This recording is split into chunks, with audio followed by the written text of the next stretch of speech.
Unscripted.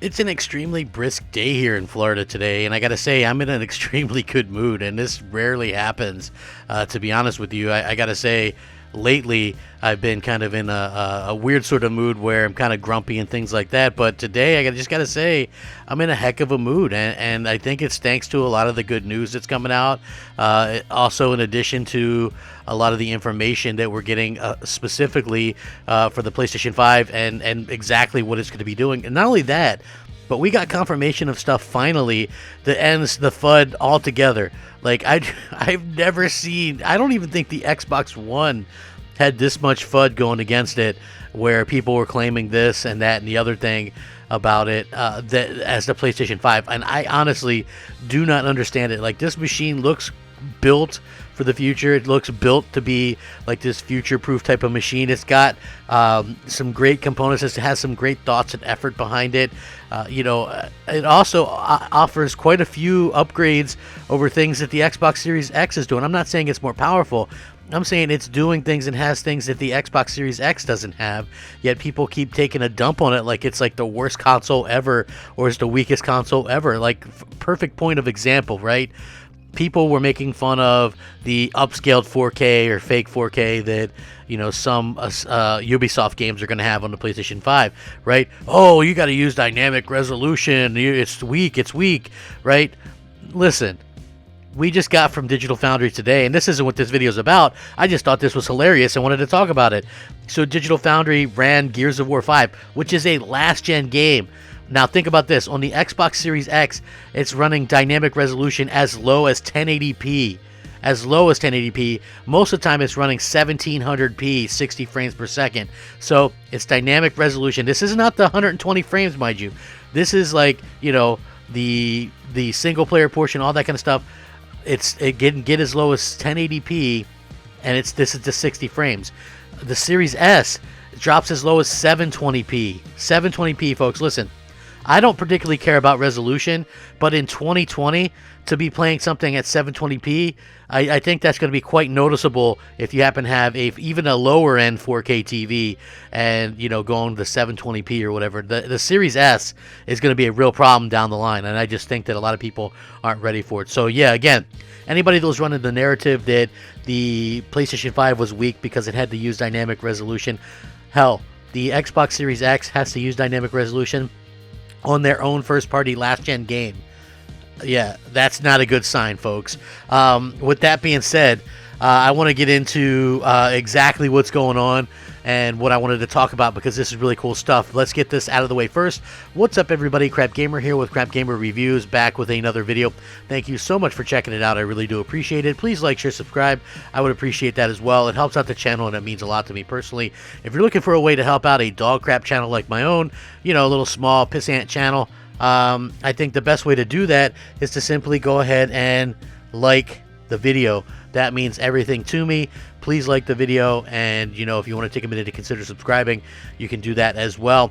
Again, it's all up to you, but shout out to all the old subscribers, new subscribers, everybody in between.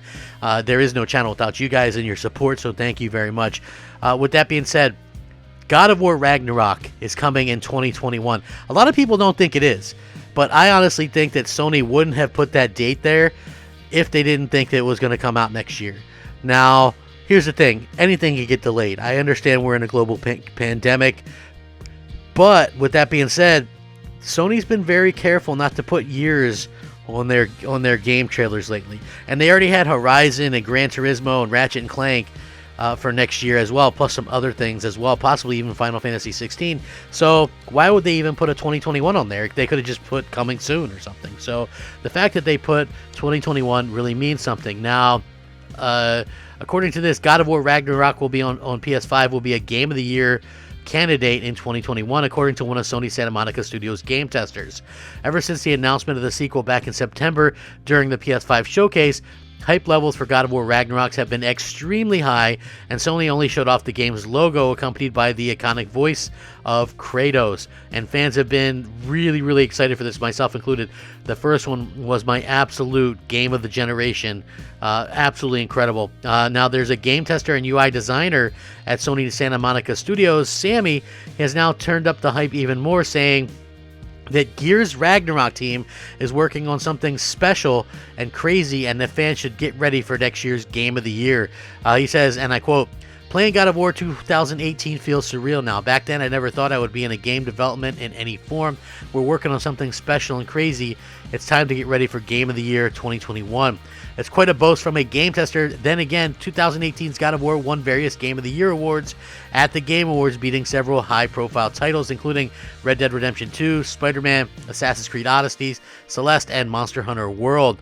Obviously, with titles like Horizon Forbidden West, Resident Evil Village, Hogwarts Legacy, Halo Infinite, I'm assuming that ever comes out, Far Cry 6, and several other projects releasing next year, it'll be quite the year. Also, due to yet another delay, Cyberpunk 2077, CD Projekt Red's title is excluded for this year's Game Awards and will be eligible for the awards in 2021. I still personally think The Last of Us 2 will take Game of the Year this year, and if God of War Ragnarok does indeed release like planned, that could definitely take next year's Game of the Year slot, if that's actually the case, which I think would be a fantastic thing for them to do. Now, the very interesting thing that Sony has also had to come out and talk about, which, you know what, you wouldn't even think that this would be a thing, right? Like, why on earth would this be a thing? Like, I don't understand. And the thing that bugs me about this, and I kind of covered this not too long ago, but you know, the thing that really kind of bugs me about some of the FUD and stuff is the fact that, you know, the PlayStation 5 itself seems like such a well-defined, well-built console, right? Like, people were claiming it ran hot. People were claiming that it did this. People were claiming that they didn't have the design right, that they didn't have this, they didn't have that. They didn't, like, a few days ago, people were hot on this ridiculous story that there wasn't an HDMI 2.1 cable in the box, despite the fact that all of these people that have done unboxings confirmed that it did. So now, Sony themselves has confirmed this. PS5 HDMI 2.1 cable confirmed. It's been confirmed with Sony that HDMI 2.1 cable does indeed ship with the PS5. It says, at this point, we want to correct the spread of misinformation regarding the HDMI 2.1 cable of the PS5. As Sony confirmed, it is an HDMI 2.1 cable. The PS5 is slated for release in the US and UK on November 12th and 19th, respectively, and will arrive as a standard disc-based model and digital-only edition. Obviously, Sony's new console will support a range of technical muscle under the hood, including a solid-state drive for ultra-fast load times, while the DualSense controller includes haptic feedback and adaptive triggers to further immerse players within the games. Again, it's going to be launching with a number of first-party titles, including Spider-Man Miles Morales, Demon's Souls Remake, plus third-party games such as Assassin's Creed Valhalla, Dirt 5, Devil May Cry 5 Special Edition, and many more. So there's a lot of cool stuff to really look forward to. But again, why was this even a thing? Like, again, we've seen all of these people that have a PlayStation 5. They're obviously out there talking it up, and they unbox this thing, and they're like, well, here's an HDMI 2.1. You know, again, they're saying here's an HDMI 2.1 cable. So why is it that nobody believes them? Or it's like, unless you have some kind of ridiculous kind of, you know, something, it's like, oh, everybody thinks that they're lying. It's like, you know, it's sort of the way when Insomniac Games says, oh, well, you know, the game's a PS5 exclusive. And people go, well, do you have a source for that? Like, are you serious? A source? Like, they're the developers, you know? Like, again, I just feel like people sort of lose a little bit of something when it comes to video games, like some of their intelligence or whatever. And I'm not using that as sort of to knock what's going on. I'm just saying that, you know, a lot of people really sort of almost feels like they do lose that little bit of intelligence because, simply put, all you have to do is look at where the source comes from. And if the source is coming from the developers themselves, then honestly, what would you think? I mean, I don't understand the thought process behind some of this stuff, behind some of the questioning, behind some of the way people react to these announcements. It doesn't make any sense to me, and I mean, I guess it doesn't have to, but it's like, you know, and I love console wars. I think console wars are fun, but at the same time, it's like, at what point does the silliness end? You know, like, it just seems super silly to see like all the people sort of talk about this as if it's like, you know, legit. And it's like Sony went out of their way to include these things with this box. I mean, why wouldn't they? There things on the box says it supports up to 8K, and you know, you can't do an 8K even upscale without a 2.1 HDMI cable. So again, totally debunked. I'm glad that it was debunked. I'm glad that, you know, Sony's able to go out there and sort of talk about this and set the record straight. But at the same time, did they even really need to go to these lengths to do it? It doesn't make much sense to me, but I don't know. At the end of the day, I'm not everybody, but I do think that it was good that they went out and sort of ended this. God of War Ragnarok 2021. What do you guys think? I mean, is God of War and Horizon coming out in the same year with Ratchet and Clank and Gran Turismo the best PlayStation lineup we've ever seen? I think it might be. I mean, even 2018, which had Detroit Become Human, Spider-Man, and God of War, that was a fantastic lineup. This might even be a bigger and better lineup than that. Holy cow. What a time to be a fan. What a time to be a PlayStation fan. So close to the launch of these consoles.